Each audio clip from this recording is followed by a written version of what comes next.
Obrigado. Então, ficou faltando proclamar o resultado do item 150 da pauta. Já colhemos todos os votos, ficou faltando o voto da conselheira Thaís.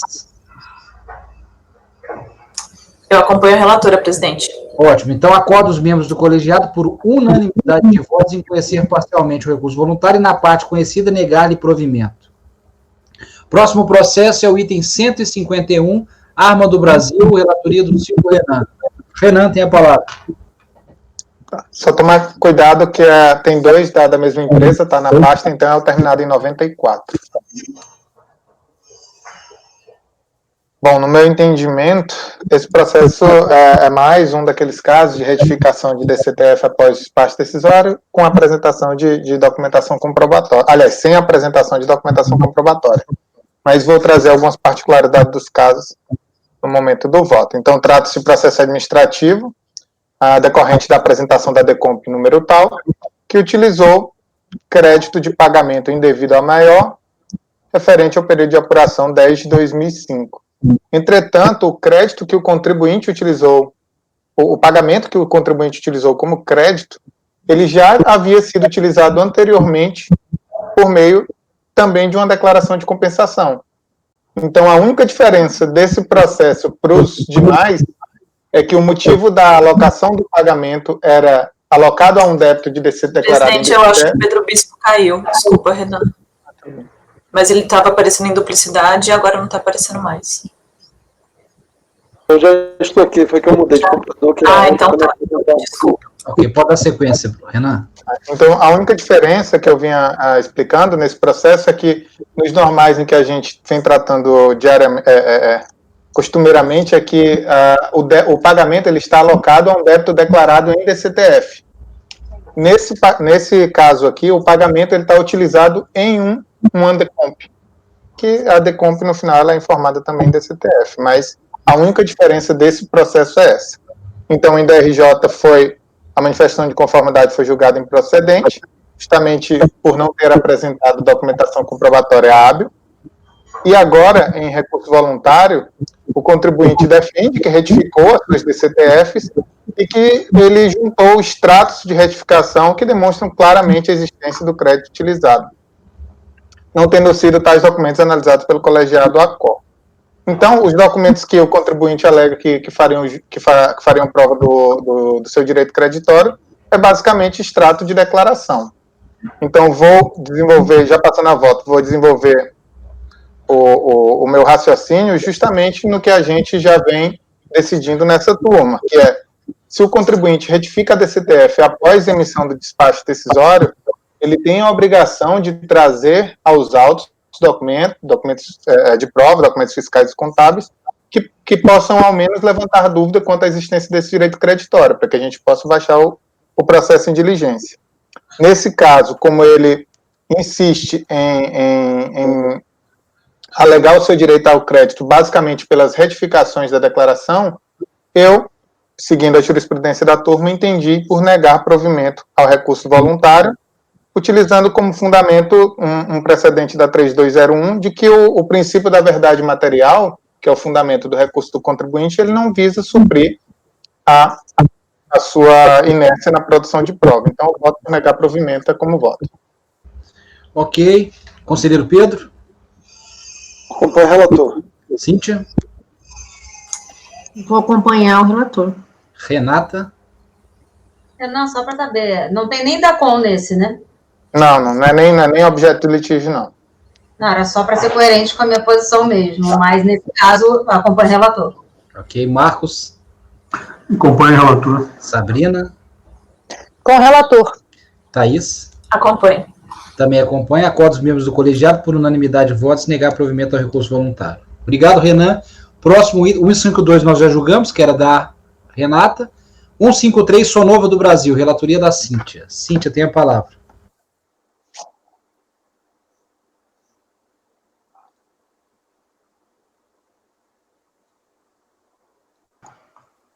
Pegou de surpresa aqui. Trata-se de recurso voluntário interposto contra o acórdão proferido pela DRJ de Rio de Janeiro, que, por unanimidade de votos, julgou improcedente a impugnação, mantendo o valor original da contribuição e dos juros e, em razão da retroatividade benigna da norma, exonerou a totalidade da multa de ofício. A decisão recorrida foi proferida com a seguinte ementa: por bem reproduzir os fatos ocorridos até aquele momento, transcrevo o relatório da decisão. Peço licença, né, eu vou direto aqui onde eu destaquei, porque depois eu vou retratar no meu voto.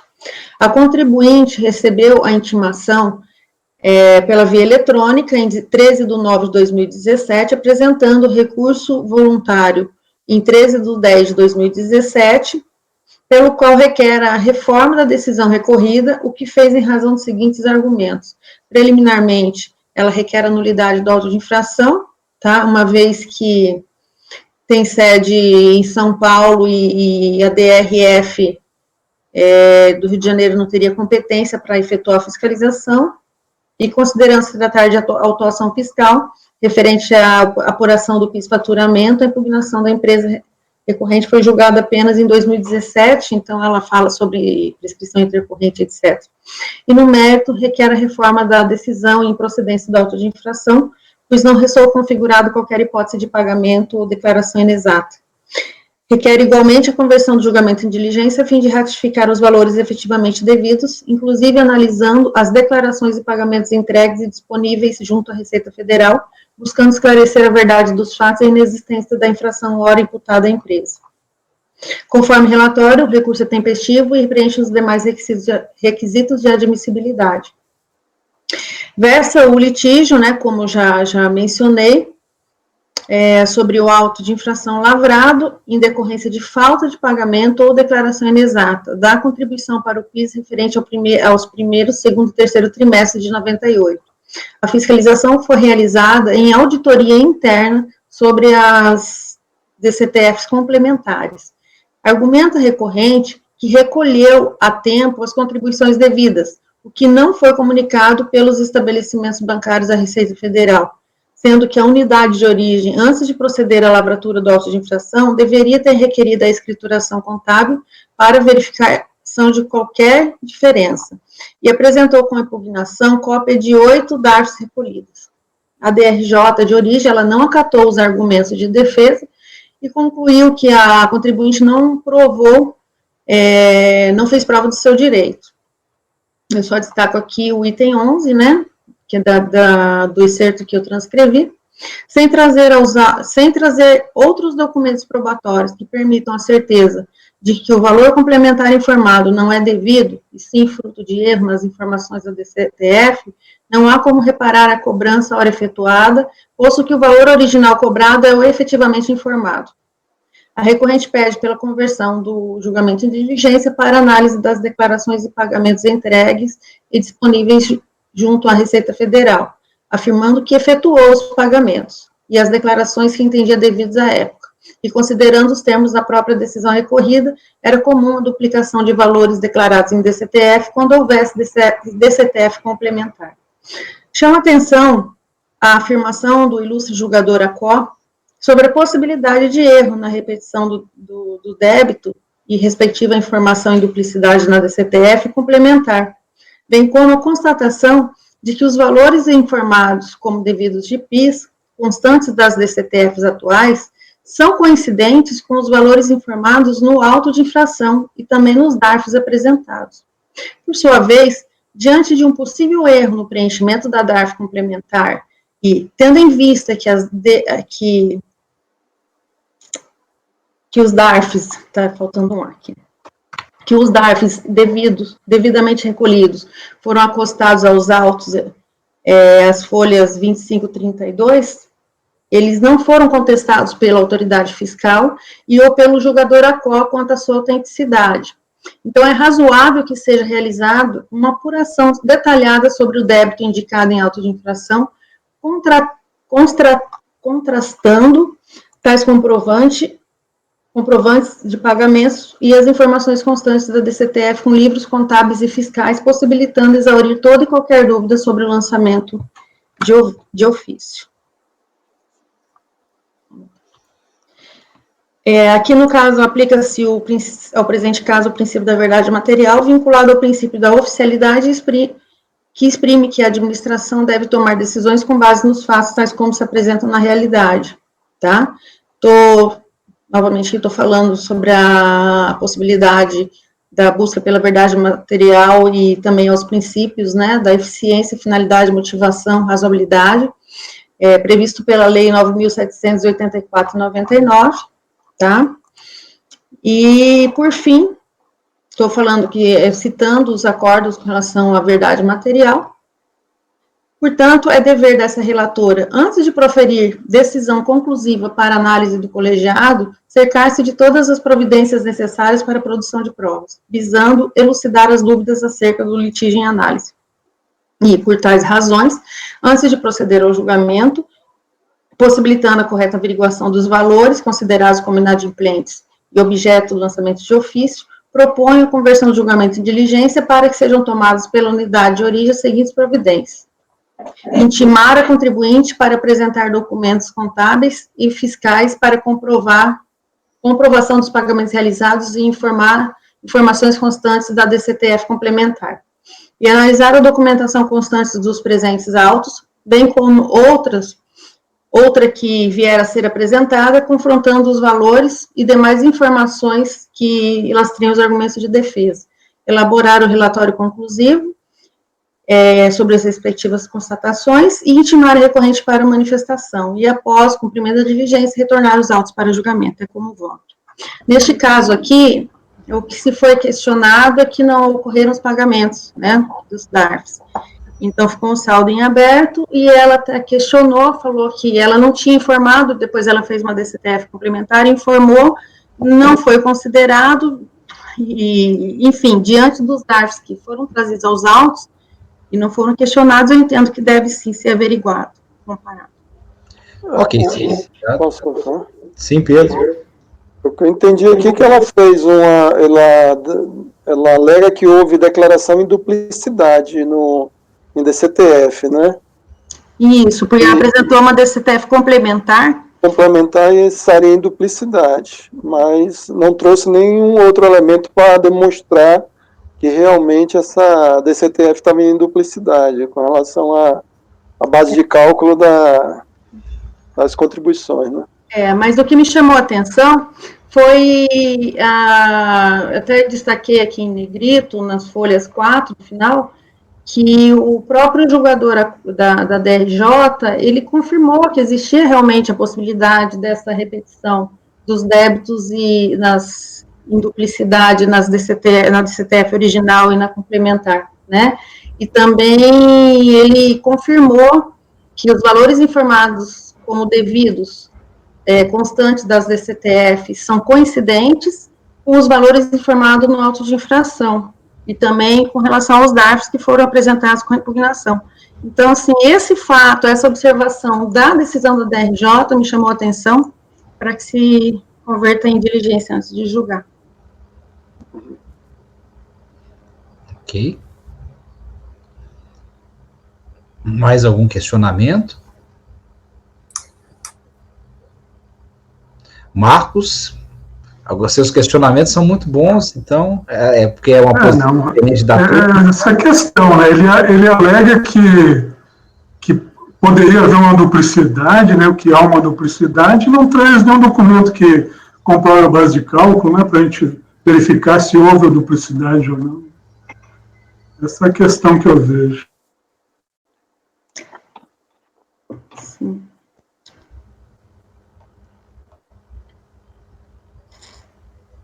Mas, de qualquer forma, eu entendo que, diante da dúvida levantada, até corroborada com o próprio esclarecimento da DRJ, ao que pese não ter considerado, né, ter julgado improcedente a impugnação, me chama a atenção para que seja apurado. Ok, Cíntia. Estamos prontos para julgar? Ok, Thaís? Todo mundo? Então, Pedro. Presidente, eu vou abrir divergência, porque eu acho que o processo, o contribuinte não trouxe provas do alegado, né, da duplicidade, que o valor declarado na DCTF complementar estaria em duplicidade. Eu não trouxe nenhum livro, cópia de livro contábil ou fiscal, para comprovar o que ele alega. Então, eu negaria provimento. Não negaria provimento? Não, aqui nós estamos na diligência, por enquanto. Hã? Nós estamos na diligência. Sim, eu sou contra a diligência e negaria provimento ao recurso no mérito. Tá. Renan? Isso. Com a divergência.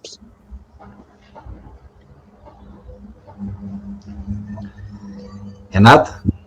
Eu acompanho a relatora. Marcos? Eu acompanho a divergência aí nos mesmos termos. Né? Sabrina? A divergência. Oi? Eu acompanho a divergência contra a diligência proposta pela relatora. Oi? Eu não entendi. Consegue me ouvir? Agora sim, pois não, sabe. Eu vou acompanhar a divergência pelas trazidas pelo Pedro e sou contra a diligência proposta. O presidente sumiu para vocês também ou só Vocês estão para me mim? ouvindo? Pronto, agora sim. Tinha sumido para mim. Agora sim. Sabrina, novamente, desculpe, eu não ouvi. Você acompanha a relatora? Não, eu acompanho a divergência. A divergência, contra a diligência, beleza. Ok, Sabrina, obrigado. Thaís? Presidente, como eu sempre me manifesto, eu costumo acompanhar diligência, que é um caso que eu vou acompanhar. Eu acho que não é um caso comezinho, não é uma coisa que a gente está habituado, é um caso com particularidades, e a relatora aí apresentou as dúvidas dela, por essa razão vou acompanhá-la.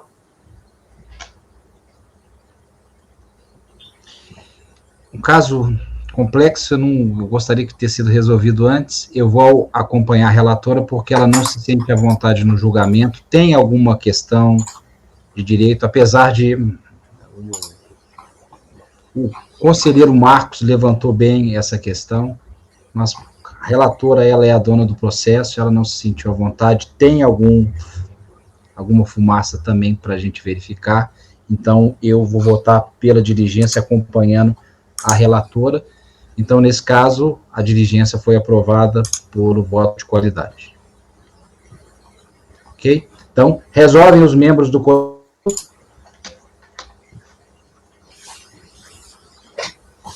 Pelo voto de qualidade.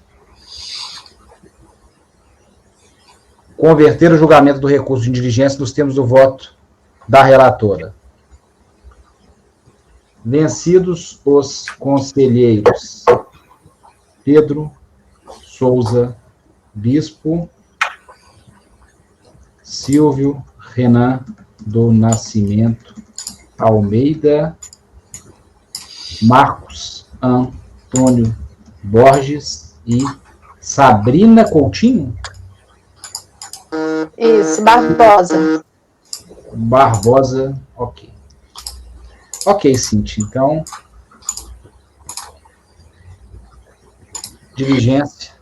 Esse ficou um voto de qualidade um voto de qualidade. Oi? Foi pelo voto de qualidade mesmo, literalmente. Ok, obrigado, Cintia.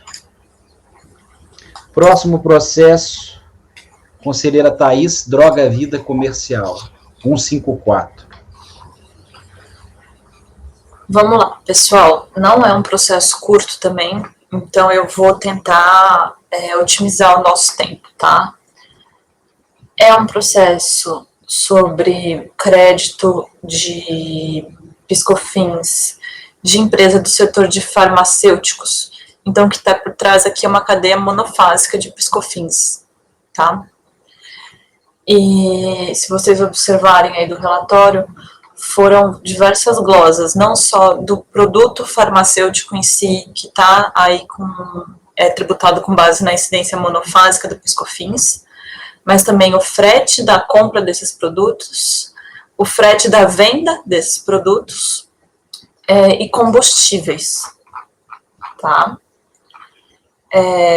A empresa, ela é comerciante, não é a fabricante. Ela não é industrial. Tá. ela compra o produto farmacêutico dela, que é o crédito da compra do produto farmacêutico. Só lembrando, Thaís, que não sei se todo mundo ouviu, que você falou que atualizou seu voto, né? Isso, gente, o que estava de manhã estava com umas coisinhas da emenda errada e tal, eu botei agora no começo da tarde um novo voto do Droga Vida, tá? Então, por favor, se vocês puderem usar o que está agora na pasta T, melhor. Mas também não tem grande diferença, tá? O contribuinte se insurge contra cada um das glosas especificamente, tá? E eu acho que com isso a gente já pode passar ao voto, que eu vou tratar com vagar de tudo. Se vocês ficarem com dúvida, a gente retoma. Pode ser? Tá. Então, primeiramente, aí, o recurso tempestivo eu estou conhecendo. Então, o primeiro tópico é sobre as operações monofásicas e os produtos comercializados pela recorrente, tá? Então, aí no começo eu estou falando sobre justamente essa cadeia monofásica, né, que o contribuinte faz parte, com base na Lei 10.147 de 2000, tá? E explicando que o que essa sistemática da não cumulatividade do PIS da COFINS fez foi trazer a tributação para a primeira pessoa da cadeia, que é o industrial, com uma alta alíquota, e desonerar os elos subsequentes da cadeia, tá? De forma que não existe crédito nos próximos passos da cadeia do PIS/COFINS, aí para esses produtos especificamente colocados pela Lei 10.147. Daí tem aí combustíveis, produtos de higiene e tocador, e também os farmacêuticos aqui, que são essas cadeias econômicas de alto valor agregado, né? Thaís, eu não diria desonerar. Você continua a tributação, só que foi antecipada para melhor controle.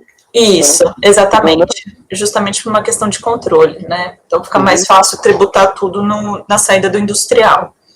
Exato. Né?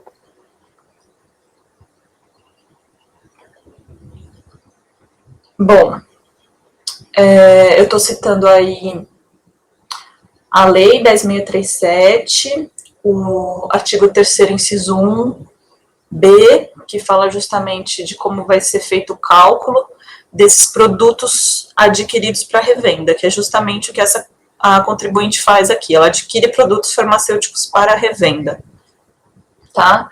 E que a própria lei das contribuições ao PIS e da COFINS, a 10.637 e 10.833, quando remete ao o artigo 2º, parágrafo 1º, exclui a possibilidade da apropriação de crédito dessas compras dos produtos cuja incidência é monofásica, tá? Dando aí justamente efetividade à monofasia das contribuições, tá? Com isso eu estou citando já aí na página 11, o acórdão 3402006223 dessa turma, de lá da conselheira Maria Aparecida, sobre esse tema, falando justamente nesse sentido, de que a própria lei veda a apropriação desse crédito, né, a leitura dos dispositivos em conjunto que eu acabei de citar aí. E os contribuintes, eles se defendem, nesse caso, com base no artigo 17 da Lei 11.033, né, que é aquela lei que normalmente fala muito sobre questões de reporto, mas que traz esse dispositivo lá no meio, né? E realmente tem jurisprudência do STJ atual, da primeira turma, dando uma interpretação ampla para esse dispositivo e permitindo a apropriação de crédito, nesse caso, por empresas atacadistas e varejistas, tá? Eu tive uma crise com esse processo, porque eu li, reli, e é difícil, mas honestidade intelectual, na minha opinião, o julgamento do STJ não para em pé, né? Não é isso a monofasia, tá? É um julgamento que está equivocado, e então se alguém tem que falar o que o STJ está falando, é justamente o judiciário, porque para mim a legislação é muito clara quando ela veda esse direito ao crédito. E o artigo 17 da Lei 11.033 não tem esse alcance que os contribuintes estão pretendendo que ele tenha, tá? Como a Maria Aparecida colocou nesse voto aqui, que eu estou destacando a parte em negrito, que ela fala, no entanto, o dispositivo acima não tem o alcance pretendido pela recorrente, possibilitando a manutenção apenas do crédito da contribuição já existente para aquela operação, ou seja, previsto na legislação para determinado bem na situação fática específica, mas que foi aplicado em produto cuja receita de venda não é tributada, suspensão, isenção alíquota zero, não incidência. Tá? Então, terminando aí a citação na página 12, eu digo, assim, a manutenção de créditos vinculados à venda, de que trata o artigo 17 da Lei 11.033, no que diz respeito a produtos comercializados com incidência de alíquota zero, alcança apenas os créditos admitidos pela legislação sobre alguns itens de dispêndio que se tem nas atividades, como energia elétrica, aluguéis de prédio, etc. O dispositivo não revogou as alíneas A e B do inciso 1 do artigo 3º da Lei 10.637 e 10.833, pois se o fizesse, acabaria com a lógica da monofasia sobre os produtos estipulados pela lei. Permanecem, portanto, válidas e eficazes as vedações ao aproveitamento de crédito estipuladas no que se refere às aquisições para revenda de produtos sujeitos à incidência monofásica da contribuição ao PIS e da COFINS. Então, eu estou mantendo o lançamento tributário nessa parte. Eu não sei se o senhor quer voltar por tópicos, presidente, talvez seja prudente, porque um é bem independente do outro. Está sem som. Ok, vamos votar então esse ponto da monofasia. Conselheiro Pedro. Eu acompanho a relatora. Cíntia. Eu acompanho a relatora. Renan. Eu acompanho a relatora, só destacando que o raciocínio da Thaís eu sempre tenho corroborado, e em algum dos meus votos eu destaquei que esse artigo ele fala da manutenção do crédito, né? Então ele não se presta a criar uma nova hipótese de desconto de crédito. Então é justamente nesse sentido que eu acompanho a relatora. Isso aí. Renata. Eu acompanho a relatora. Marcos. Acompanho a relatora. Sabrina. Com a relatora. Eu também acompanho, destacando que o próximo processo da pauta é a mesma coisa. É exatamente esse o ponto, Renan, é a manutenção, e não a criação, não a geração de crédito, é a manutenção. Esse é o ponto que eu acho fundamental, você bem destacou. Então, esse ponto negou por unanimidade. 2. Dos créditos oriundos de comissões sobre venda e serviços prestados por pessoa jurídica. Como se depende do relato acima, a recorrente pauta sua defesa sobre as glosas em questão, em tese amplamente conhecida pelo CARF, que é a questão de conceito de insumo, tá? Como também é consabido, não sei o que, essa história foi superada pelo precedente do STJ, 1.221.170.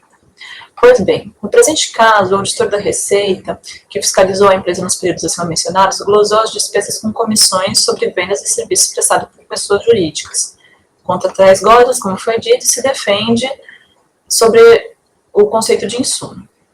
Todavia, não foi o conceito de insumo o motivo elencado no ato administrativo de lançamento para fundamentar a glosa, mas sim o fato de a contribuinte ser empresa do ramo atacadista varejista e, por conseguinte, estar afastada pela lei a possibilidade de tomar créditos por pagamentos de bens e serviços utilizados como insumo. Tá? Então, na verdade, é um passo antes, né? Não é o conceito de insumo em si, você não tem direito a tomar crédito sobre insumo, com base no inciso 2 das leis, né? Este colegiado, estou citando aí o dispositivo, né, que fala que é na prestação de serviço e produção de bens.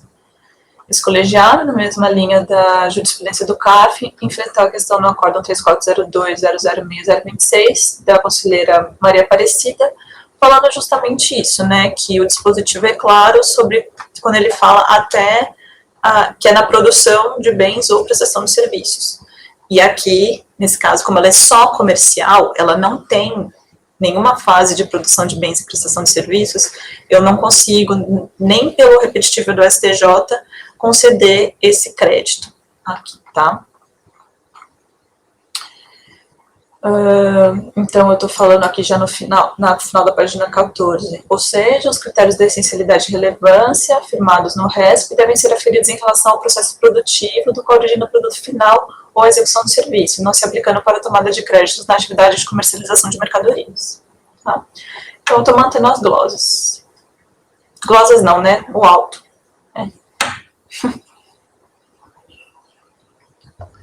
Isso aqui é comissões de vendas e serviços. Uhum. Comissões, isso. Então, vamos votar. Pedro? Eu acompanho a relatora. Cíntia? Acompanho a relatora. Renan? Com a relatora.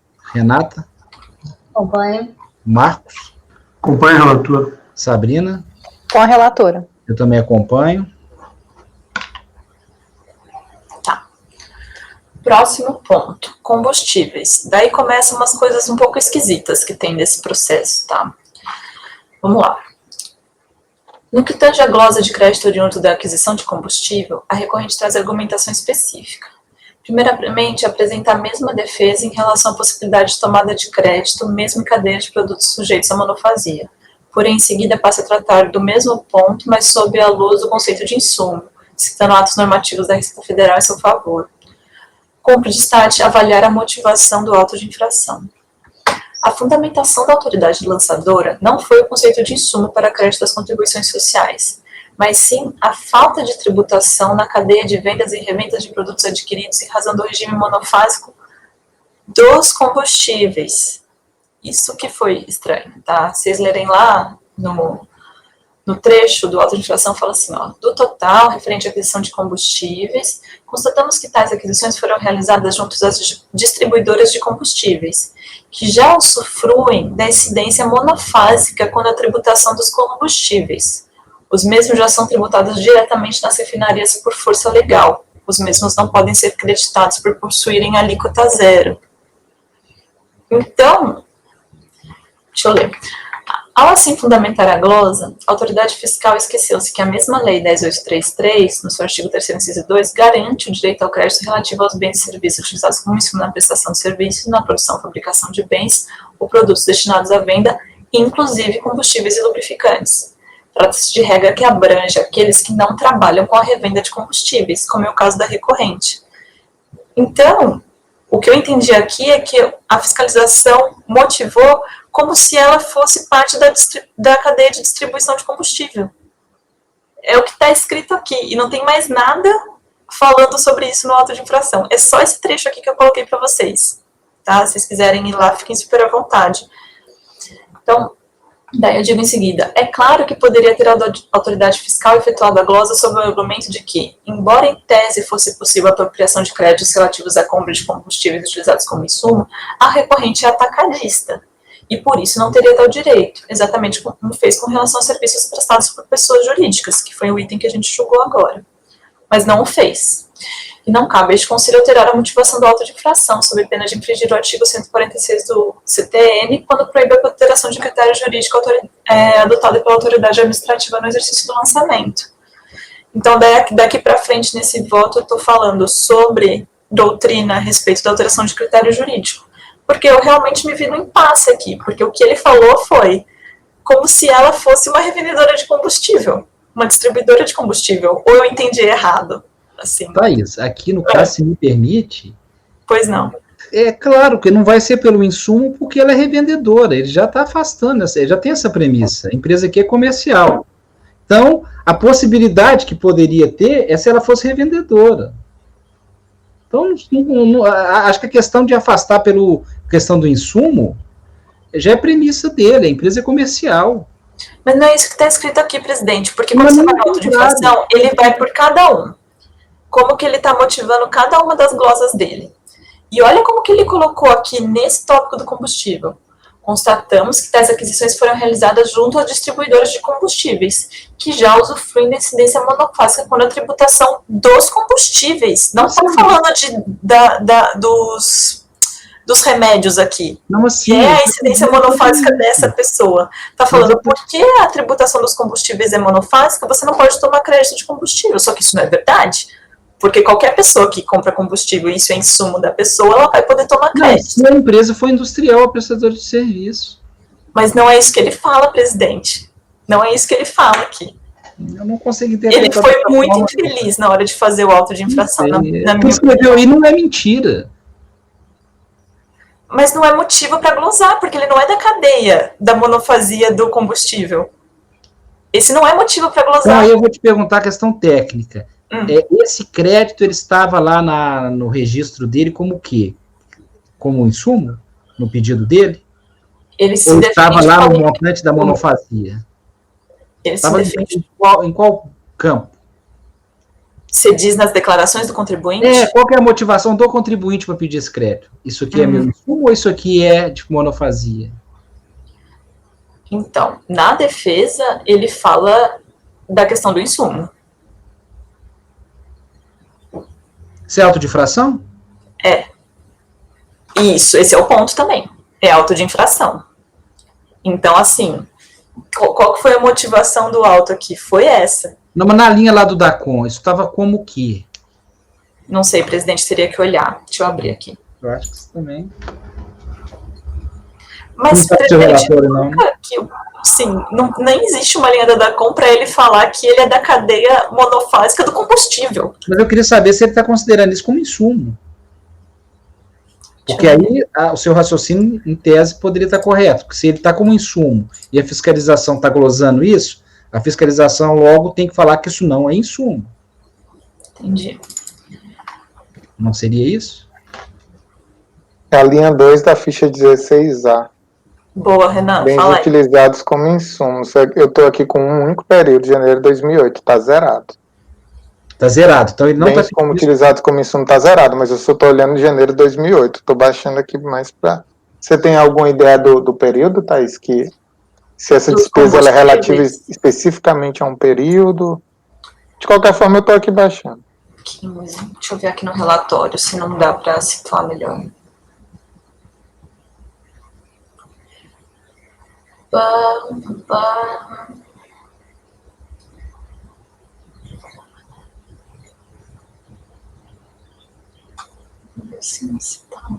Julho de 2008.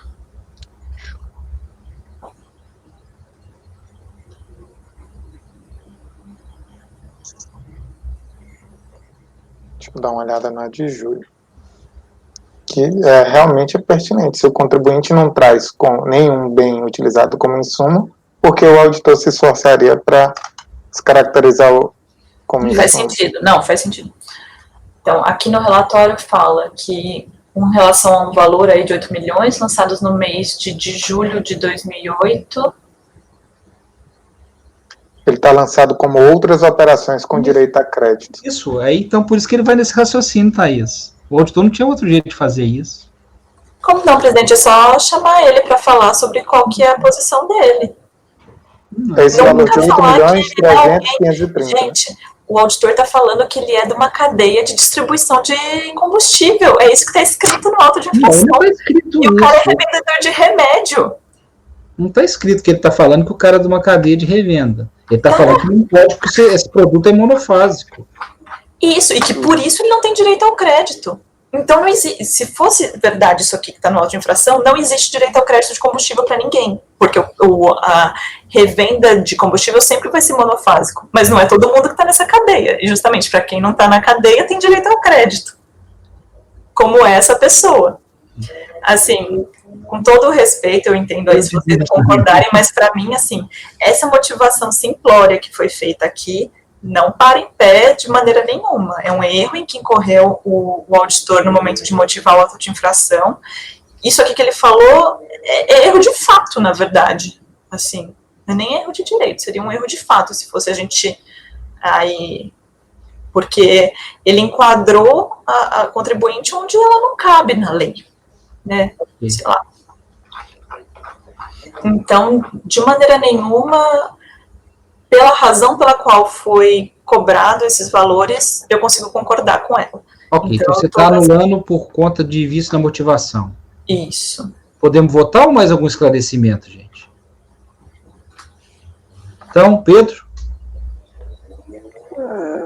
Presidente, eu vou abrir divergência com relação a essa questão aí. Acho que a glosa foi pertinente. Ok. Cíntia? Considerando as colocações do Rodrigo, eu vou acompanhar a divergência. Ok, então Pedro, Cíntia. Renan? Eu confesso que não é um voto fácil, mas analisando a situação em si e verificando se o contribuinte não traz nenhum bem utilizado como insumo, eu não teria como exigir do auditor a descaracterização desses bens como insumo. Eu compreendo o que a Thaís está trazendo, mas, de fato, se ele não traz nenhum bem como insumo, não poderia cobrar isso do auditor fiscal, então eu acompanho a divergência. Ok. Renata? Bem, como é um auto de infração pelas ponderações da relatora, eu voto junto com a relatora. Ok. Marcos? É meio complicado essa situação, né?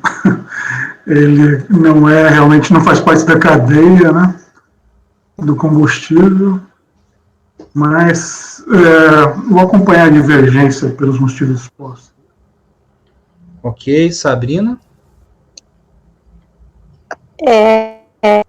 Eu compreendo suas colocações, presidente, mas neste caso eu vou acompanhar a relatora. Ok, e eu vou acompanhar a divergência. Eu acho que não consigo ver vício nesse caso. Não tinha como o auditor apontar outra forma, né? Eu divirjo, então, nesse caso, foi negado provimento por maioria, Thaís. Vencido, Thaís, Renata e Sabrina. Vamos seguir? Frete na compra.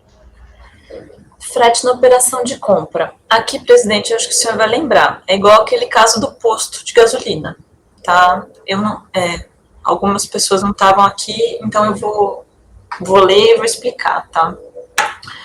A autoridade fiscal glosou os créditos de frete na operação de compra sob o argumento de que o mesmo integra o custo de produção do produto, e este último está sujeito à incidência monofásica, e por isso impediria a tomada dos créditos correspondentes. Seria a lógica do acessório cega principal. Assiste razão ao contribuinte na sua indignação contra esse entendimento. Isto porque a exceção ao creditamento dos produtos atingidos pela monofasia não invalida o direito ao crédito referente ao frete pago pelo comprador do produto para a revenda. Explico.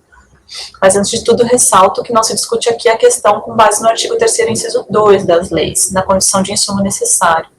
Com efeito, a discussão em torno do que seriam insumos para fins de apuração de crédito da não cumulatividade das contribuições não guarda relação com o caso dos autos, visto que o inciso 2 do artigo 3º cuida da questão de insumo. A revenda, enquanto operação comercial, como atacado e varejo, não se confunde com a prestação de serviço e a produção de bens, conforme a gente viu no item 2 acima. O direito ao crédito do frete, referente à compra de mercadorias para revenda aplicável ao presente caso, decorre, isso sim, do próprio inciso 1 do artigo 3º das leis. Tratando especificamente do frete de empresas varejistas, a doutrina já se manifestou em outras ocasiões no sentido do resguardo do crédito, tá? Eu estou citando aí um artigo especificamente sobre o tema do Marco Aurélio Greco, né, que ele diz: assim, quando uma empresa adquire para revenda determinado bem e contrata o respectivo transporte, esse faz parte indissociável da aquisição a que se refere o inciso 1, ainda que seja um dispêndio separado do preço do bem em sentido técnico. Portanto, para quem compra para revenda, o direito ao crédito da PIS/COFINS sobre o frete pago para que o bem chegue ao seu estabelecimento está abrangido pelo inciso 1 do artigo 3º da Lei 10.833. Fecho aspas. A conclusão de fato não poderia ser outra, afinal o frete compõe o custo de aquisição do produto, conforme dispõe o artigo 289, parágrafo 1º do RIR. Nesse sentido, a própria Receita Federal já se manifestou em algumas oportunidades sobre tal direito ao crédito. Estou citando aí a solução de consulta número 234 de 2007, tá? Vou pular a leitura para vocês.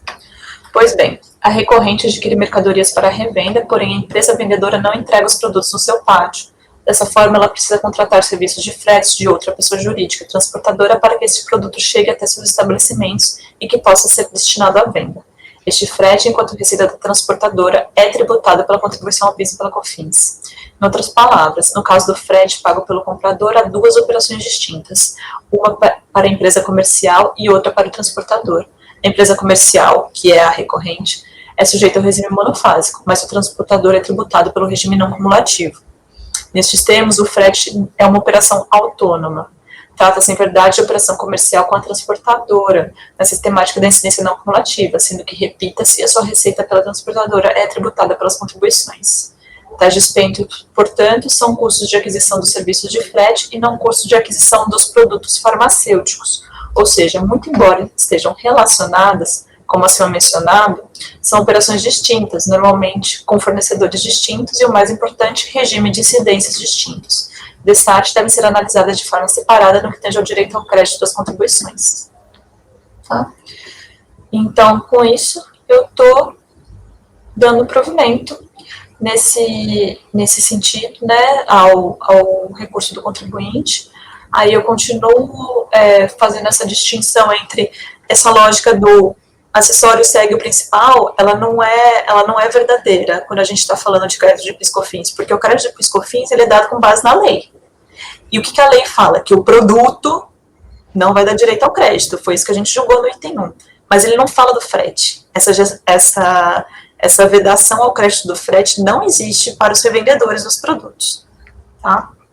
Então, eu estou citando aí um acórdão da Maísa, que ela fala sobre essa distinção de não necessariamente o frete segue o produto, né, e tem muitos julgados do Rosaldo Trevisan nesse sentido, né, de quando ele era conselheiro da 3401. Por tudo quanto exposto, já se conclui pela validade do crédito pleiteado pela recorrente referente aos fretes em operações de compra, vez que essa interpretação que é mais coerente com a legislação que rege a matéria. É como voto, presidente. Ok. Frete na compra nós já enfrentamos aqui, eu acho que só estavam, acho que a Cíntia já estava na turma, o Renan acho que não. Renata não, Marcos não. Eu acho que o Renan... De empresa comercial, eu acho que não. Era um posto. Era de postos de gasolina, você não estava, Renan? Não lembro. Não, que o Valdir tá. É verdade, o Valdir tá. Era igualzinho, só que era na cadeia monofásica do combustível lá. Então era um posto de gasolina que ele comprava, só que daí tinha o frete da gasolina até o posto, né, para encher a bomba. E no precedente da turma a gente deu esse frete, o direito ao crédito desse frete. Você lembra qual foi o acórdão? Eu devia ter citado aqui, né? Eu vou colocar. Chama Alto Posto Irmãos Batista. Eu não esqueço o nome da empresa. Peraí que se eu olhar aqui nas minhas coisas eu já acho. O Pedro ficou vencido. Ficou? Acho que o voto foi por maioria com o meu voto. Uhum. Acho que vencidos Valdir, Maria e Pedro. Acho que foi isso mesmo, presidente. Eu lembro que foi 5-3. Né? Como estava o Diego, a Maísa, você... Quem que entrou no lugar do Carlos Daniel? A Cíntia. Então a Cíntia estava. A Cíntia estava. Um dos acórdãos, Pedro, é 3402-006-650. 3402? 006-650.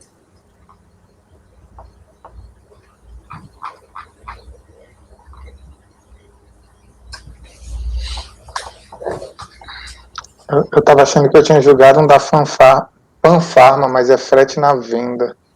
É o próximo item. Calma que vai ter também.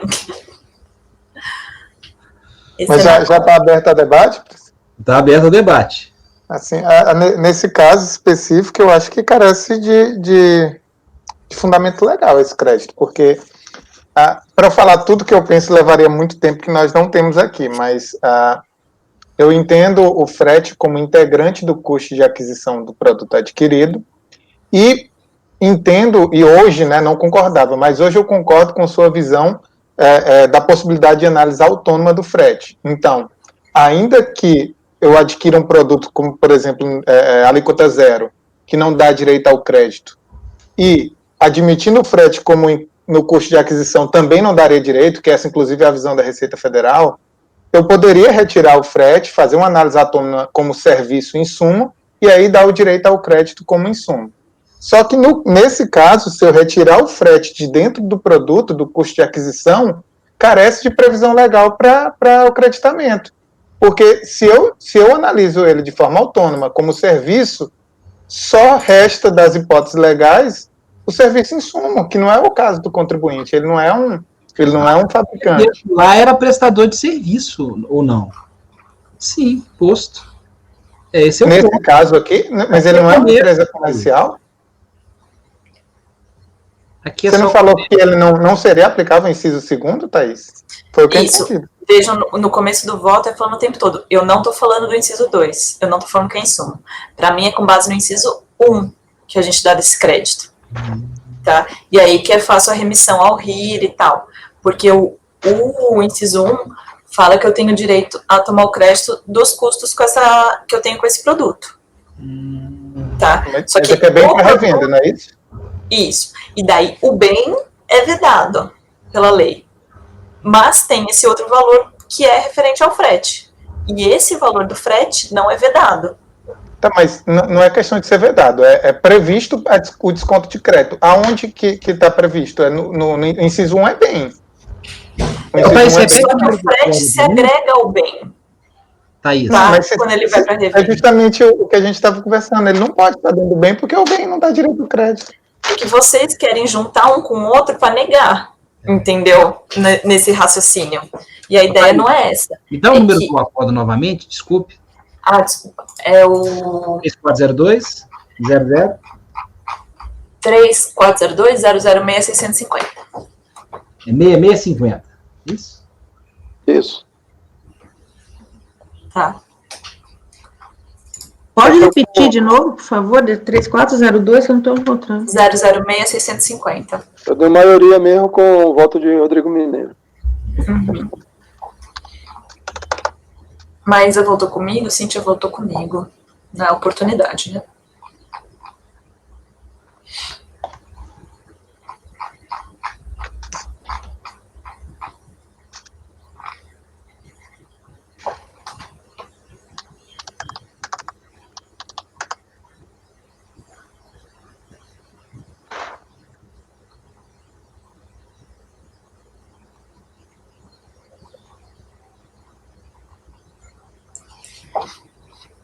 Se eu olhar, Renan, na parte que eu negritei lá do texto do Marco Aurélio Greco, é justamente a síntese do raciocínio, tá?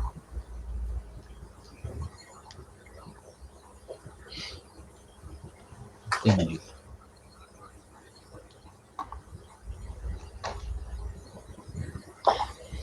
Neste voto foram vencidos Maria, Pedro e Valdir. Nós debatemos esse caso bastante, eu lembro. Foi.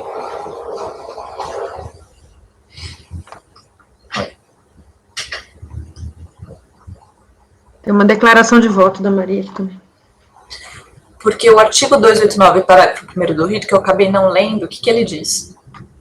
O custo das mercadorias revendidas será determinado com base no registro permanente de estoque e no valor dos estoques existentes, de acordo com o livre inventário, no fim do período de apuração. O custo de aquisição de mercadorias destinadas à revenda compreenderá os de transporte. Então, é aqui que está a chave, tá? Então, o que o inciso fala? O inciso 1 fala: você tem direito a tomar crédito dos bens para revenda, ao custo dos bens para revenda, tá? E daí ele vem nos incisos e fala: salvo se os produtos forem tais, tais e tais. Mas o inciso 1, antes da exceção que ele faz ao produto, que daí vai vir combustível, farmacêutico e tal, ele fala que o custo geral dá direito ao crédito, tá? Então, lembrem que a gente está falando aqui da exceção. Normalmente, o bem adquirido para revenda dá crédito, tá? A gente está falando da exceção que vem nas alíneas desse inciso, tá? Daí, na exceção, fala só do produto, e não do valor global que vem atrelado a esse produto.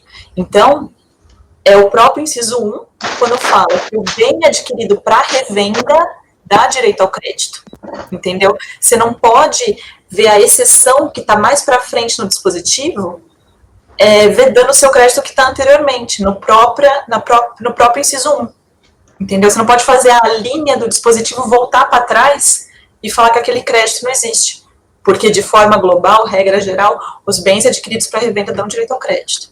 Mas tá aí, o que engloba o frete que vem junto. Mas se o inciso 1º está falando de bens, é óbvio que a exceção vai falar somente de bens. Ela não vai falar, olha, dá direito ao crédito os bens, com exceção dos bens e dos fretes de tais produtos. Não, é óbvio que se o inciso 1º está trazendo de bens, eu não acho nem um pouco óbvio, justamente pela questão de que o transportador paga PIS/COFINS, entendeu? Então, você tomar o crédito com relação ao frete, você está dando seguimento àquela cadeia da não cumulatividade do transporte, que não tem nada a ver com o do produto. Do produto, realmente, o industrial de farmacêutico, ele vai lá no começo da cadeia tributar a alíquota cheia, e daí depois não vai ter mais pagamento, não vai ter a possibilidade de tomada de crédito. Mas por isso que eu insisti no voto. são operações autônomas, são contribuintes autônomos. Um elo da cadeia é sujeito à monofasia, que é do produto. O transportador não está sujeito à monofasia. Ele paga contribuição a PiscoFins normalmente. Entendeu? Eu já compreendi seu ponto. Eu acho que a gente provavelmente não vai chegar ao... Claro, está esclarecido. Agora a questão é o convencimento de cada um. Então, Pedro, como vota?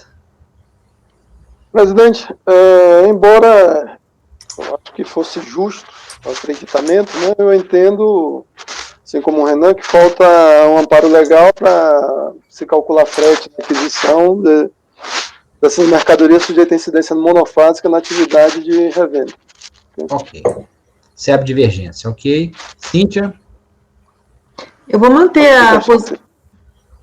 eu vou acompanhar a relatora, inclusive mantendo o posicionamento do anterior. Ok. Renan? Com divergência. Ok. Renata? Eu acompanho a relatora. Marcos? Eu também acho difícil você considerar autonomamente o frete como bem para revenda, né? O bem para revenda é aquele da monofasia, né? Eu vou considerar o frete para revenda? Eu acho complicado. Eu acompanho a divergência. Ok. Sabrina? Eu acompanho a relatora. Sabrina, e eu também acompanho a relatora, já debatemos muito isso, aí eu relembrei aqui lendo o voto, essa mesma razão, a questão do custo da compra, né, e essa consideração que a relatora fez. Então, nesse caso, fica por maioria de votos em dar parcial provimento ao recurso para cancelar a glosa referente aos fretes sobre compras. Vencidos conselheiros Pedro, Silvio, Renan e Marcos Borges. Agora é o mais esperado, frete na venda. Vamos lá, Thais. É mais simples, na verdade, né? Porque até na Câmara Superior eles dão esse daqui. Eles dão no voto do presidente, né? É uma posição particularíssima do presidente, né? Não, porque daqui é a disposição específica, presidente, é o do inciso 9. Aqui é o frete na operação de venda mesmo. Mesmo. Tá? Então, Não é aquela discussão que a gente teve antes, não. Não? Então o que foi legal? Olha, que a DRJ nega. Não, ué. No meu de frete da operação de venda eu neguei, inclusive o colegiado negou no da Panfarma. Sim. Deixa eu até abrir aqui para olhar. Não, é por isso que Então, isso que eu tô falando, é o frete na operação de venda mesmo, não é aquisição de mercadorias, e daí, para falar de conceito de insumo, tá trazendo o inciso 9. Não. Você vai lá no auto de infração, tem frete na operação de insumo, frete na operação de compra, aqui frete na operação de venda. Mas não é aquele conceito ampliado de operação de venda do Rodrigo Postos, não. Que ele fala que a remessa para a distribuidora é a operação de venda e não venda. Por isso que eu falei que a Câmara Superior ela tem essa posição, por conta de uma posição do presidente, que ele considera a saída da distribuidora, a movimentação entre as distribuidoras, faz parte da operação de venda, e não a venda final. Eles fazem a separação. Eu acho que você está falando com estabelecimentos da mesma empresa. Não, aqui é operação normal. Então, por que foi glosado? Precisaria rever, presidente, deixa eu ver aqui.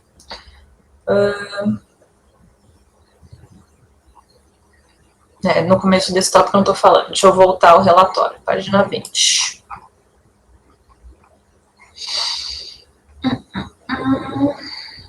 Combustíveis, comissões, serviços.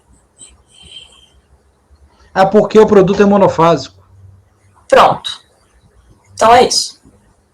E daí é como se não existisse o artigo 3º, inciso 9 das leis. Aí ele não faz aquela separação que ainda que já é uma evolução, né? Que ainda que exista a monofasia, continua sendo não cumulativo. Isso já foi superado, isso é uma evolução, porque antes entendia-se que monofásico, então não tem direito a nada. Isso, que seria a mesma coisa que você falar que porque é monofásico você não tem direito ao crédito de energia elétrica, que é específico. Isso aí, parece que é entendeu? Isso. Pelo menos é o que você colocou no voto do Caçude aqui. Porque eu lembro dessa parte aqui achar, falar, não, esse aqui vai ser o mais tranquilo, entendeu? De achar que não tinha problema. Página 20. Então é isso, presidente, eu estava procurando, você já resolveu sua Não, pergunta? como diz, eu vi na citação do Cassoli. Ah, tá, achei que você estava falando do voto. Não. Peraí, estava lá Eu procurando. entendi a questão, mas a gente tem que ter certeza. Tá, vou olhar aqui.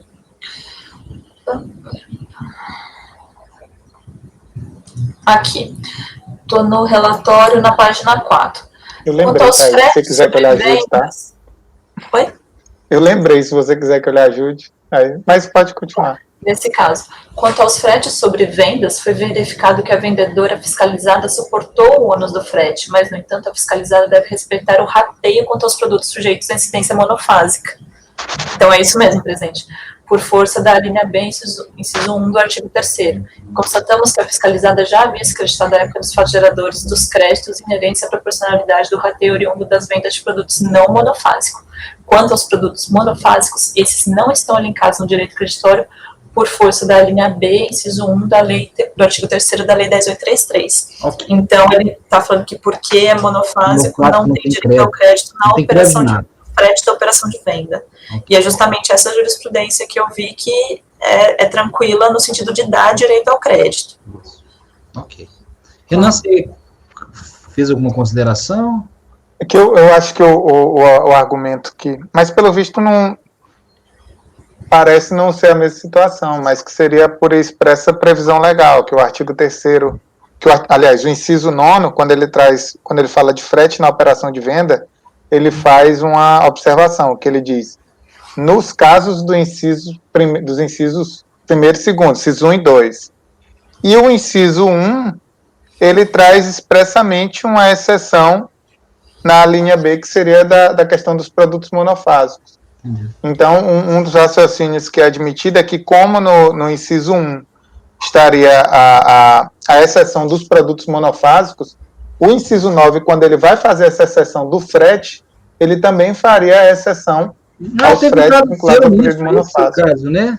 Tô achando esquisito, Renan, porque tem um monte de solução de consulta favorável ao contribuinte nesse sentido também. Eu tô citando aqui As soluções de consulta, elas falam da questão do rateio, Thaís. A questão do rateio, que as receitas submetidas ao regime cumulativo, a incidência monofásica, elas também podem ser rateadas como submetidas à não cumulatividade, mas a questão do frete em si de produto monofásico, eu não lembro de nenhuma solução de consulta nesse sentido. Não, eu citei essa daqui, será que está errado? Soluções de consulta 178 de 2000, 126 de 2010, 39 de 2010, está no final da página 21. Isso seria uma mudança, Thaís, deve ser consulta mais recente. O Renan, qual que é o seu acórdão? Eu acho que esse aí foi por maioria ou por qualidade, qual que é? O problema é que eu só tenho a minuta. Ah, não, mas eu tenho PDF, deixa eu procurar aqui. Deixa eu ver aqui na Câmara Superior como é que foi isso. Que eu citei aí os acórdãos. Tem 3 acórdãos da Câmara Superior que eu citei.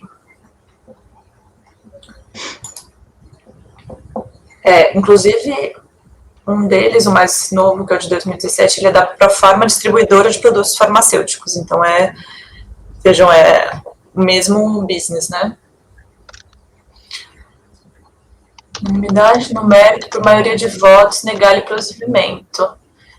Vencido o conselheiro Andrada. Só o Andrada divergiu, nesse caso aqui, do frete da operação de venda na Câmara Superior. Você consegue olhar aí para ver se eles apreciaram isso? Qual que é, Renan? 3402-007-196. 3402-007-196. Eu tava, Você tava. Você, Maísa e Cíntia foram vencidas. Ah, tá.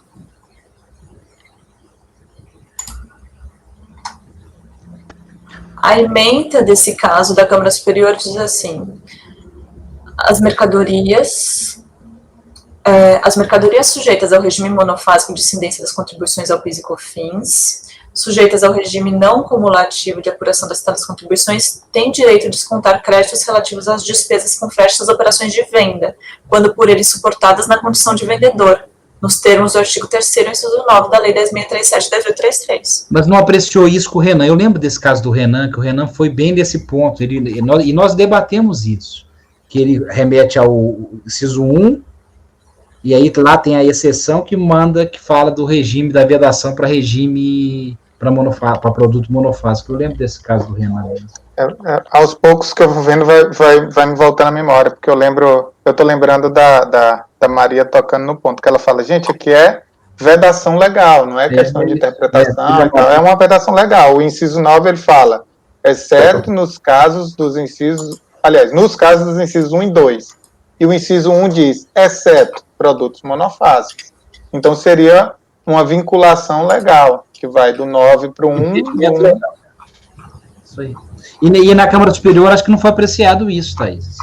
Foi, presidente, justamente esse caso, é uma distribuidora de medicamentos, é igual, é esse o caso. Não, sim, o fato sim, mas esse ponto que o Renan está trazendo. É o entendimento, daí o entendimento deles não é esse aí que vocês estão trazendo, o entendimento da Câmara Superior é que o inciso 9º dá esse direito ao crédito, e essa remissão aí não seria pertinente na interpretação da Câmara Superior. Pelo que eu vi ali, a questão não é em relação ao frete de venda, que até a fiscalização reconheceu, mas é a questão do rateio. Ela não trouxe elementos que infirmassem as conclusões da fiscalização em relação ao rateio. Uma possível aproveitamento em duplicidade. Não é a questão do frete de venda que vocês estão colocando. Pelo que eu estou vendo na decisão da DRJ, se resume ao rateio ali. Pelo que eu li agora há pouco para o presidente do relatório, o que eu entendi? Que a fiscalização falou para ele, você já tomou o crédito do frete na operação de venda com relação aos produtos que não são sujeitos à monofasia, joia. Aqui, com relação aos produtos que estão sujeitos ao regime monofásico, esses créditos não podem ser apropriados. Eu também entendi. É isso que a gente está discutindo, não é? Ou eu entendi mal alguma coisa? O auditor diz que o contribuinte não aplicou o critério de rateio. Então, se creditou de tudo. Isso. E ele está falando sobre que... aplicado o critério de rateio com relação às mercadorias com monofásica. E o contribuinte quer tudo. Exato. Ele fala que ele tem direito a tudo. Por isso que a questão acaba sendo, a discussão acaba sendo o inciso 9 mesmo. Exato. E aí a remissão do inciso 1, que faz a exceção trazida pelo Renan no voto dele.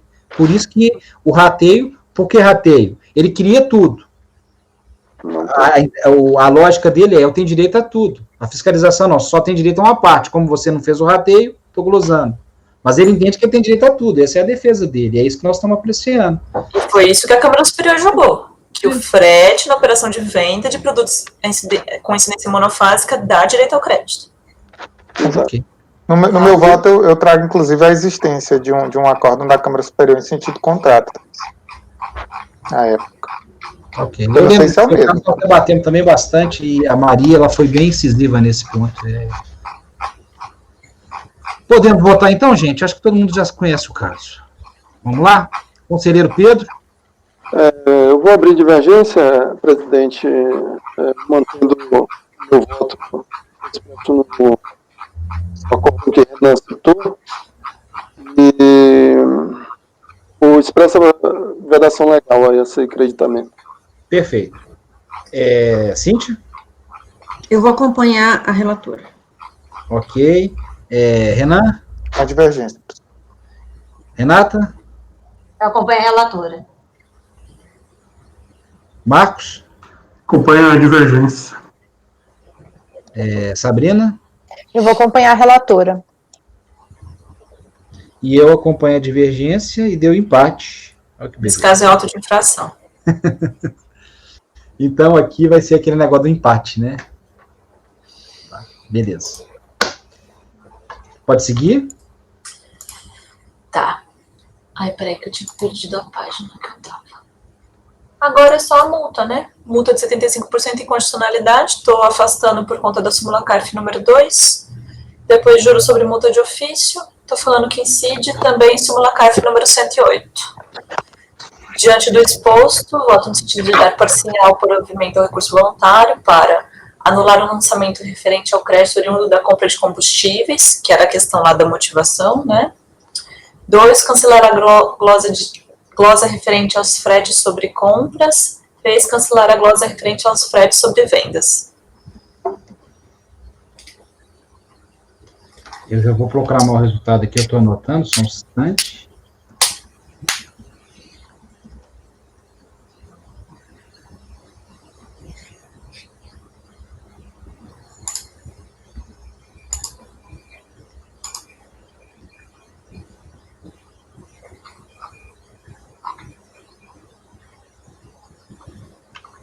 Acorda os membros do colegiado, por maioria de votos, em dar parcial provimento ao recurso voluntário para cancelar a glosa referente aos fretes sobre compras.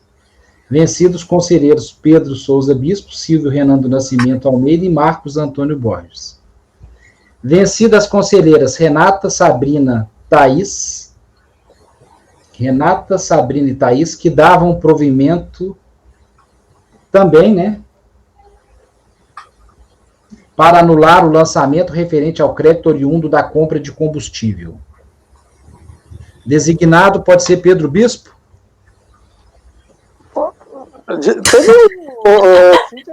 Teve com a gente, não? Oi? Teve um que Cíntia votou com a gente, não? Não foi esse? Isso, ótimo. Designado Cíntia, esse aí, exatamente. Bem feito, Cíntia, que mandou descontar. Cíntia. Depois a gente combina, tá, Cíntia? O trâmite. Depois a gente combina de eu te mandar e tal, eu te aviso. Tá. E aí o 2, em face do empate no julgamento, em dar parcial provimento ao recurso voluntário para cancelar a glosa referente aos fretes sobre vendas. Vencidos conselheiros Pedro, Silvio, Marcos e Rodrigo. Ok? Thaís, também você dá uma olhadinha no final, na quinta-feira, para ver se tem alguma alteração. Só processo fácil que eu julgo. Assim mesmo. Esses 2 já valem pela pauta inteira. Ô, Rodrigo, nesse caso de empate aí, você está citando a legislação nova ou não? Não. A orientação é em face do... Eu segui uma cartilha que passaram e não estou seguindo, não. Você está colocando lá no seu a legislação, Marcos? Eu não tive nenhum caso ainda nisso, não. Quem que é seu colegiado? Você? Miller? Miller, Lara e uma colega nova, Ariane. Que o Miller só volta para fazenda, lembra? Não, Miller... Não. Brincadeira, gente. Miller, querido, ele vinha bastante. Já deu qualidade para a diligência. Por isso que eu falei naquela minha resolução que deu qualidade à moda antiga. Porque era autoexpressão também. Ótimo, então isso aqui, qual que é o resultado do final aqui? Foi um provimento parcial, né? Foi. Teve várias coisas que eu neguei, né? Então, todo mundo negou junto. DPPU, DPPM, DPPP. DPPU e DPPM, quase. Isso. Gente, vamos agora para o 155 da pauta. Arte Petro, eu peço primeiro para ir no final 50, tá? 2771, na verdade. Acho que eu coloquei na redação antiga. Aqui, esse caso, a gente vai aplicar o que nós decidimos agora. Então, é o Arte Petro 2771.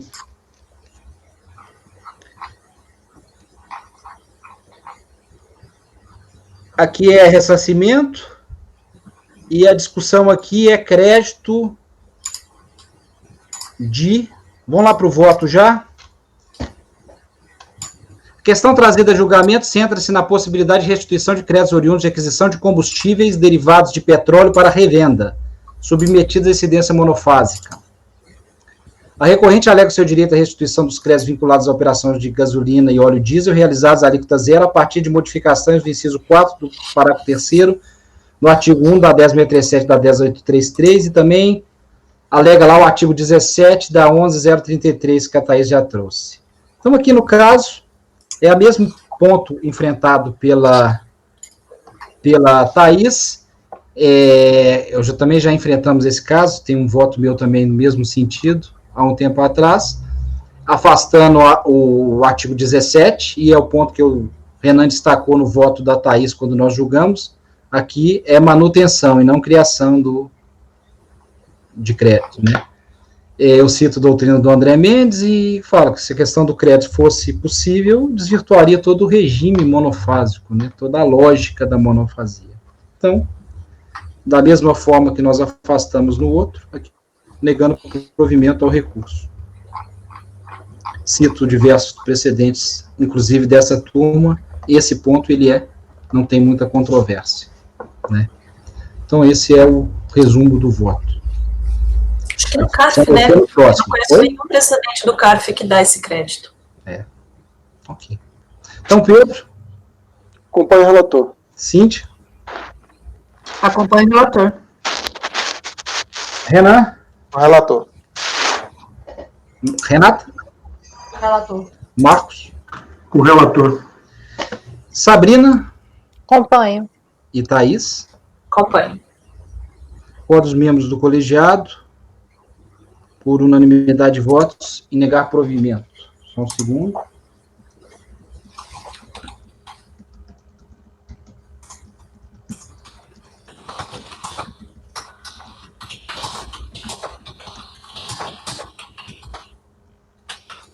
O próximo já vai ter uma divergência porque eu estou mudando meu entendimento. O próximo é álcool. É o mesmo caso, aí com relação à parte das alegações da monofasia mas aí no colegiado a Thaís e o Diego sempre faziam a distinção com relação ao álcool anidro. Porque eles entendiam que o álcool anidro, ele não é comercializado álcool anidro, e sim ele é misturado à gasolina. E se ele é misturado à gasolina, é uma operação de industrialização, né? E nesse sentido, o colegiado julgou diversos casos. Eu estou mudando meu entendimento, eu estou adotando o voto condutor da RJ, que eu vou ler aqui, e o entendimento da Câmara Superior, que está firme nesse sentido, com relação a não há operação industrial no posto de gasolina. O que há no posto de gasolina é uma venda de uma mistura. Ele vende gasolina com álcool anidro. Então, não há uma operação industrial no posto de gasolina. E logo, segue a mesma lógica dos demais pontos. Há aqui uma operação de comercialização e não uma operação de industrialização. Então, eu peço para vocês irem lá no finalzinho, que aqui eu repito tudo, e aí na página 5, no final, citando a DRJ. No caso, é evidente que a distribuidora não fabrica ou produz bens de forma que possa considerar para efeitos tributários o álcool anidro e a gasolina A como insumo do produto a gasolina C destinada à venda. Diferentemente de produzir, a distribuidora apenas realiza a mistura da gasolina A com álcool etílico anidro para obtenção da gasolina C em atendimento das normas baixadas pela ANP, que define essa mistura em sua portaria 309. O produto continua sendo gasolina desde o momento em que é vendido pela refinaria até a sua venda pela distribuidora. Essa apenas adiciona álcool etílico anidro à gasolina para obtenção de um tipo específico do produto gasolina C. Nesse ponto, vale observar que a própria portaria CNP de IRAB 209 do presidente do Conselho Nacional de Petróleo, transcrito pelo interessado ao estabelecer um método de ensaio para verificação do teor do álcool anidro carburante existente na gasolina automotiva, sempre faz referência a mistura de álcool anidro gasolina ou mistura de álcool gasolina automotivo tipo A, demonstrando tratar-se simplesmente de uma mistura e não de um novo produto elaborado a partir dos insumos álcool ou gasolina. Portanto, não se cogitando tratar-se de insumo tanto em relação à gasolina A quanto ao álcool anidro carburante. Não há que se falar em direito ao crédito dos bens assim adquiridos. Então, o ponto mais é esse. Então, bem embaixo no negrito, caso viesse ser acatada a tese da interessada de produção da gasolina C, considerando a gasolina A e o álcool anidro como insumos, a mesma não seria considerada distribuidora, mas fabricante do produto, o que remeteria à imposição sobre suas receitas das alíquotas de 5,08% para o PIS e 23,44% para a COFINS, porque seria fabricante, né, na monofazia. No entanto, como já se observou, isso não ocorre, pois as receitas por ela auferidas estão sujeitas à alíquota zero. Então, aqui só repete tudo. E no final eu trago um acordo da Câmara Superior recentíssimo, de 17 de junho. O álcool anidro adicionado pelos distribuidores de gasolina tipo A para obtenção do tipo C na proporção estabelecida pela ANP não é considerado insumo pela legislação PIS/COFINS, caracterizada a simples revenda pelo inciso 2 do artigo 42 da MP 2158, que determina que seria igual a zero a alíquota da contribuição para o PIS incidente sobre a receita bruta oferida até o advento da Lei 11.727 de 2008, quando passou a ser possível creditamento. Mais dois precedentes aqui, um precedente do final do ano passado da turma do Charles, e aqui um precedente antigo da turma 3301, todos nesse sentido. Ante o exposto, nego provimento ao recurso. Sim, Thaís, claro. Então, pessoal, o presidente aí já colocou, né, foi julgado em duas oportunidades esse caso pelo colegiado. Primeiro, um acórdão do Diego, e depois um acórdão da minha relatoria. Eu estou citando o acórdão 3402007012, de 26 de setembro de 2019, tá? Então, faz um ano, certinho. E o que foi julgado nas duas oportunidades pela unanimidade dos conselheiros, tá? Inclusive, acho que na época que o Diego votou, o conselheiro Jorge Freire, que hoje é da Câmara Superior, votou junto com ele. Que, especificamente para esse tipo de situação, as empresas elas têm dupla função negocial. Uma coisa ela compra gasolina para revender, joia. E daí não tem crise, a gente aplica aí a questão da monofasia e não dá direito ao crédito. Outra situação é quando ela compra o álcool para vendê-lo de forma diferente, né? Daí eu vou ler só um trechinho aqui do meu voto que explica melhor sobre isso, tá? Que é a tal da gasolina tipo C, né? Que fala: a gasolina automotiva tipo C é uma gasolina comum que se encontra disponível no mercado, sendo comercializada nos postos revendedores e utilizada em geral pelos veículos automotores. A gasolina C é preparada pelas companhias distribuidoras que adicionam álcool etílico anidro à gasolina tipo A, nos termos das das normas editadas pela Agência Nacional de Petróleo, a ANP. É importante tal definição, à medida que esclarece que a compra do álcool anidro serve justamente para a composição da gasolina tipo C, e não para a revenda, como acontece normalmente com álcool hidratado, vendido em postos de combustível com o escopo de abastecer veículos movidos ao álcool. Confirma tal fato a exigência imposta pela ANP, responsável por regular o setor de derivados de petróleo e afins, exigência, aliás, prescrita no artigo 9º da Lei 9.723, tá? Que fala dessa necessidade de fazer a composição da gasolina com álcool para revenda, né? Diante desse cenário, resta claro que a aquisição de álcool anidro é essencial para que a recorrente cumpra seu objeto social, que é a revenda de combustíveis, dentre os quais se destaca a gasolina tipo C, o que, por conseguinte, é suficiente para caracterizar a aquisição de tal bem como insumo, nos termos do artigo 3º, inciso 2 da Lei 10.037/2033. Então, eu acho que daí aqui cabe bem aquilo que a gente discutiu um pouco mais cedo hoje, no sentido de que o STJ, no repetitivo que fala sobre insumo, ele bate na questão da atividade do contribuinte, tá? Então, sempre a gente vai ter que olhar para a atividade dele para ver a questão do insumo. E nessa situação da gasolina tipo C, com a aquisição do álcool anidro para sua composição, esse colegiado, por unanimidade, vinha entendendo aí que daria direito ao crédito, tá? Então, são essas as minhas considerações sobre a questão.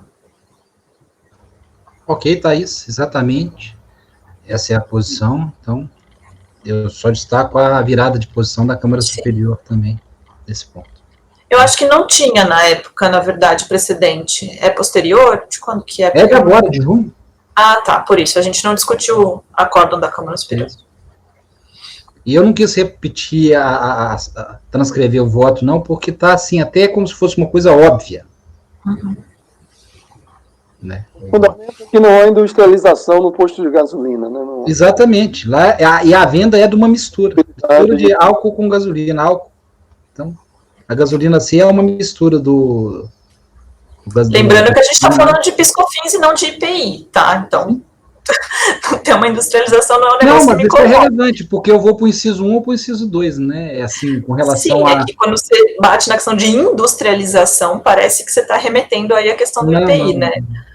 A Câmara Superior, eu digo, no caso. Ok. Podemos votar? Então, Pedro? Eu vou acompanhar o relator. Ok, Cíntia? Bom, considerando o conceito adotado pelo STJ no RESP 1222170 e os critérios adotados, né, e também o voto da conselheira Thaís, mencionado na sua exposição, eu abro divergência para que seja reconhecido o direito ao crédito. Ok, Cíntia. Perfeito. Renan? Bom. Coçou a cabeça, olha lá. É que de fato. Não, é que eu acho que era a minha primeira sessão no CAF, esse seu processo. Eu estou aqui até lendo o acórdão para relembrar, estou lendo uma parte do parecer normativo, que eu sempre quando eu vou tratar uma coisa, se de fato houve eu não diria nem industrialização, que o parecer ele fala se houve um processo produtivo, que aí ele inclui industrialização, até a engorda de animais, enfim. Mas a forma que o Mineiro falou, de fato, eu não estou conseguindo contra-argumentar. Industrialização num posto de gasolina, um processo produtivo num posto de gasolina ou a venda de uma mistura de dois produtos. Tá me parecendo, nesse caso, que de fato a Câmara Superior acertou nessa decisão. Não está me parecendo uma atividade produtiva realizada dentro do posto de gasolina para eu assumir a existência de insumos, né? Então, acaba que a mudança de posicionamento do presidente está ocasionando a mudança de posicionamento minha também. E por isso eu vou acompanhar o relator. Ok, Renata? Bom, pelo meu estudo breve aqui, eu estou convencida de que seriam duas coisas diferentes, por força do precedente do STJ, eu tendo a acreditar, pelo menos nesse primeiro momento, eu acompanho a divergência. Ok, Renata. Marcos? Eu acompanho o relator. Ok. Sabrina? Hoje eu vou acompanhar a divergência. Ok, Sabrina. Thaís? Presidente, eu já me manifestei, só assim, um adendo. O que é pacífico para todo mundo? Que a não cumulatividade não é não tira a empresa do sistema não cumulativo, que é o dela, tá?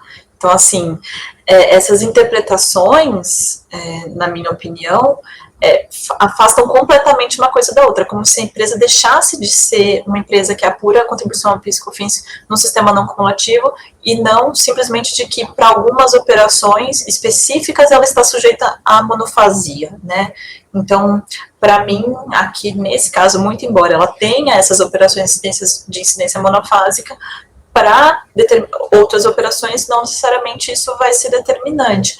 Não por outro motivo, existem as situações de rateio trazidas aí pela legislação, etc. Tá? Então, com essas considerações, eu voto com a divergência. Ok, Thaís. Só fazendo um contraponto aos que você colocou, aqui aplica-se igualzinho o caso anterior da monofasia. Lá, simplesmente, a gente distinguia essa situação do álcool anidro, porque a gente entendia que tinha uma operação de industrialização, um processo produtivo, melhor, né, Renan? Falar em uma operação de industrialização fica mais radical. Então, melhorando um processo produtivo. Foi igualzinho, a operação é a mesma. Então, por isso que, me desculpe, mas eu não concordo com essa sua última argumentação. Acho que estou bem tranquilo nesse ponto. Eu acho que o ponto fundamental para a minha mudança de posição quando a DRJ colocou isso bem, E a Câmara Superior colocou isso também.